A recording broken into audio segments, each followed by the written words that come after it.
Je vais encore m'expliquer. Je vais vous prendre un témoignage palpable. Regardez un peu autour de moi. Ce n'est pas le type de personne qui va vouloir, comme prophétesse Carole s'approche de l'église. Quand je le vois, il est loin au fond.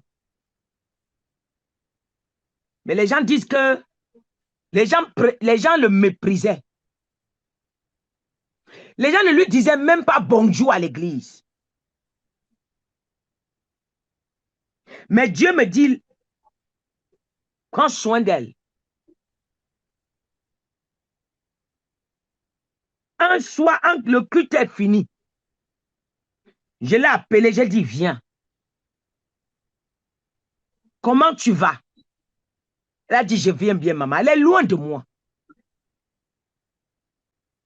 Que ça fait peut-être 2 ans à l'église, elle ne pouvait même pas mettre 1 euro à l'église, dans le panier. Donc, on la méprisait tellement. Mais un soir, Dieu me dit, appelle-la, je l'appelle. Il dit, viens. Comment tu vas? Elle dit, je vais bien. J'ai commencé à parler avec elle. J'ai senti quelqu'un qu'on a tellement torturé qu'elle ne peut même pas dire un mot de sa bouche. J'ai dit, mais parle-moi. Qu'est-ce qui ne va pas? Elle a commencé à se lâcher un peu. Je lui ai dit, demain, viens me voir. Demain, elle est venue me voir. J'ai dit que viens, choisis ce que tu veux, je prends pour toi.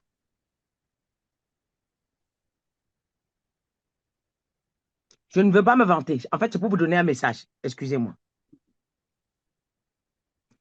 Elle a choisi. J'ai choisi ça. Non. Elle était que Madame Pantalon. Elle ne pouvait pas mettre la robe. J'ai dit, mais prends les robes. Elle dit, maman, je veux que le pantalon. J'ai dit, non. Mais prends les pantalons et prends les robes. Elle a pris. J'ai payé. Je lui ai dit, rentre chez toi. Elle était étonnée. Elle est rentrée. Quelque temps après, je l'invite chez moi. Viens. Elle est venue. Je lui ai dit, est-ce que tu as mangé? Elle commence à me dire, maman, c'est compliqué. Je fais le nécessaire. Petit à petit, je la reproche. Je l'approche vers moi. Je lui dis, je commence à travailler sur sa vie spirituelle. Je lui dis, quand Dieu veut te parler, n'aie pas peur, parle.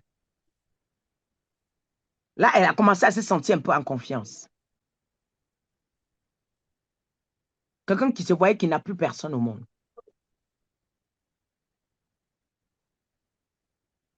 Plus tard, c'est elle, c'est sur elle, pendant que je suis chez moi, je suis en train de prier. Le Seigneur ouvre mes yeux. Je vois, elle est avec un homme. Mais l'homme là, c'est l'homme là qui veut le rendre ma boule. Mes yeux s'ouvrent. Je vois son placard. Je vois 3 produits dans les sachets. Je l'appelle. Je dis, va dans ton placard. Ouf. Il y a quelque chose dans ton placard. 3. Est-ce que quand tu rentres le soir, et qu'est-ce que quand ton mari rentre le soir, est-ce qu'il te donne le thé tous les soirs? Elle dit oui, maman. Je dis chaque jour. Elle dit oui. Je dis ok. Prends les 3 produits là, va mettre à la poubelle. Et ne prends plus jamais le thé qu'il t'a donné et ne fais pas de problème. Elle a dit ok. Elle a pris les 3 produits, elle allait mettre à la poubelle. Dieu me permet de vous donner ce témoignage, je vais quelque part. Ce n'est pas pour me montrer. Parce que ce n'est pas la première personne que j'ai aidée. Alors, le mari rentre le soir, il va sur son amour, il chauffe tout de suite dans la bouilloire, il chauffe. Il se retourne. Il voit que le produit n'est pas là-bas. Elle se retourne. Elle dit qui a pris ce qui est là.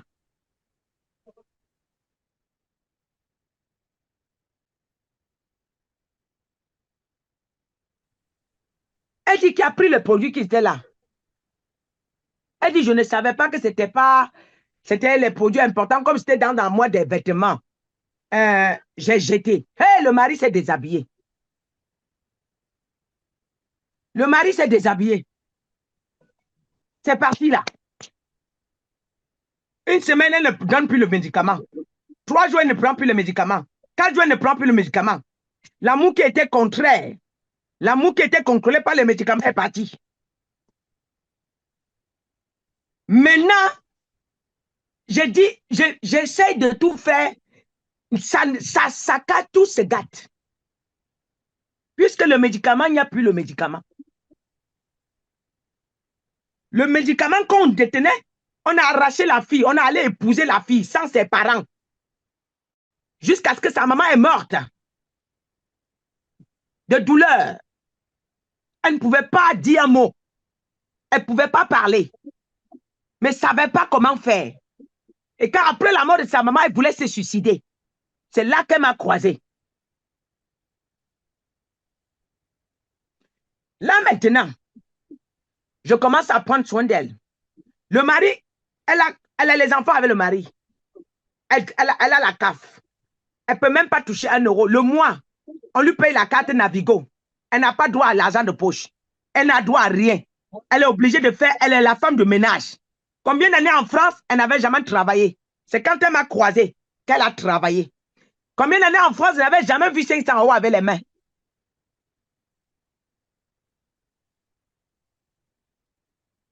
En ce moment, elle n'a rien. Je dis, ne t'inquiète pas. Si tu manques, viens me voir. Je fais le nécessaire. Plus tard, je ferme mes affaires. Je n'ai plus de moyens. Dieu a restauré Carole. Maintenant, c'est elle qui fait les courses. Elle vient me donner quand je n'ai pas. L'église, à un moment, je ne peux pas payer. C'est elle que Dieu utilise pour payer l'église en ce moment. En fait, voilà où je venais avec le message. C'est elle que Dieu utilise ce moment pour payer l'église. C'est elle que Dieu soutient tous les mois. Elle essaie de donner ce que dans son argent que Dieu lui donne là pour soutenir l'église. Mais pendant peut-être 5 ans, je la soutenais, mais sans rien attendre d'elle. Sans savoir que demain, elle peut m'apporter quelque chose. En fait, c'est pour vous dire, vous les serviteurs, vous qui jugez les gens selon le langage, selon comment quelqu'un peut se tenir, selon la gabarit. Parfois, Dieu a envoyé votre aide du ministère et vous avez rejeté, et vous avez piétiné, vous avez écrasé, vous avez détruit. Donc, au moins pendant 1 an, c'est elle qui a pris soin. Elle a soutenu l'église afin que je reprenne encore. Vous voyez, elle était un pont. Mais un temps, c'est moi qui l'ai poussée. Après, elle m'a poussé. Après, elle a poussé l'église de Dieu. Bien que j'ai fait beaucoup. Mais en ce moment, j'avais besoin d'elle. Donc, on dit, Jésus a guéri, dit le preux. Je prends l'exemple sur elle parce que c'est celle qui a été reconnaissante en ce moment-là. Le reste était parti. L'apparence trompe les gens. Comme quelqu'un, l'apparence nous trompe beaucoup. Nous voulons les gens qui savent, qui sont éloquents, qui savent parler le bon français. Non, quelqu'un peut ne pas savoir parler, mais il dit tu es béni, tu es béni. Parce que Dieu fait ce qu'il veut. Dieu fait quoi? Il fait ce qu'il veut. Mais en ce temps-là, il y avait des gens à l'église qui mettaient les 100 euros, les 200 euros. Quand, maman, ils étaient bien habillés, les belles talents, ceci, cela. Mais ce n'est pas eux que Dieu m'a montré. Dieu est parti me montrer quelqu'un en bas là-bas qui ne connaissait même pas porter, qui n'avait même pas d'habit.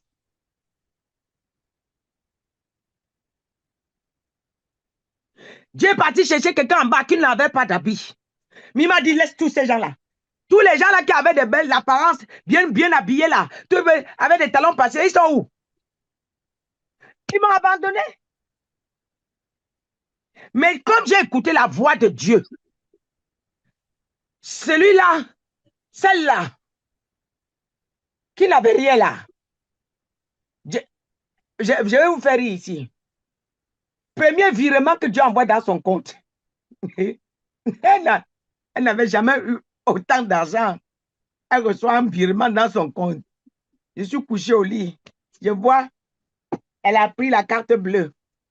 Elle est rentrée au magasin. Tchac, elle achète. Tchac, tchac, tchac. Le Seigneur me dit, regarde l'argent que j'ai viré dans le compte de ta servante, de ta fille. Regarde ce qu'elle est en train de faire de l'argent là. Je dis, mais ça c'est quoi là que le Seigneur me montre? Elle achète jusqu'à l'argent, elle est finie avant qu'elle est rentrée rester à la maison. Je prends mon téléphone, je l'appelle. Viens me voir. Et puis il lui dit, ma fille, Dieu t'a viré beaucoup d'argent. Elle dit oui. Je dis, mais tu as fait quoi avec? Elle dit, maman, je ne sais pas, il y avait quelque chose qui me disait que sors avec la carte.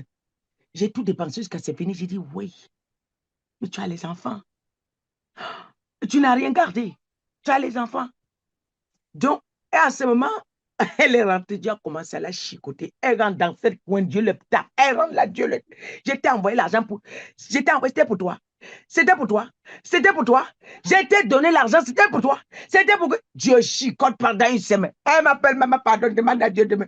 Je dis non, parle avec Dieu. C'est pas moi qui va demander pardon. Toi, parle avec lui parce que c'est ton père. C'est lui qui t'a donné. Donc, tu sauras quoi lui dire. Il va se calmer. Il ne va plus te taper. Elle ne pouvait pas dormir. Le sommeil était parti. En fait, c'est quand les gens sont faux qu'ils n'entendent pas la voix de Dieu. Mais sinon, Dieu est capable de nous orienter même jusqu'à nos tenues vestimentaires. Amen. En fait, ici, je prends cet exemple, c'est pour dire aux gens, arrêtez de trier ce que Dieu vous amène. Arrêtez de trier ce que Dieu vous amène. Oui. Arrêtez de trier ce que Dieu vous amène. Ne triez pas. Chaque ministère, il y a un support à chaque étape. Et si tu jettes tes supports, le ministère va tomber. Si tu jettes tes supports, je dis, le ministère va tomber. Parce que malgré ta prière, Dieu ne descendra pas seul, pris dans la chambre jusqu'à ce que tu connais les murs. L'argent ne va pas quitter au ciel et tomber par terre. L'argent va passer par un être humain pour te localiser. Amen. Dieu va passer par quelqu'un pour te bénir. Mais alors, si tu avais trié celui qui avait l'argent en ce moment-là, et tu as laissé ce que Dieu devait t'envoyer, je voudrais te rappeler que en ce moment-là, tu es en train de fourrer le doigt dans l'œil. Et puis, tu es en train de détruire toi-même ta propre destinée. Alors, donc, ne servez plus les gens selon l'apparence. Ne servez plus. Servez tout le monde. Ici, pour conclure, c'est pour vous dire, ce n'est pas ceux qui sont présentables. Ce n'est pas ceux qui ont aujourd'hui qui vont vous soutenir demain.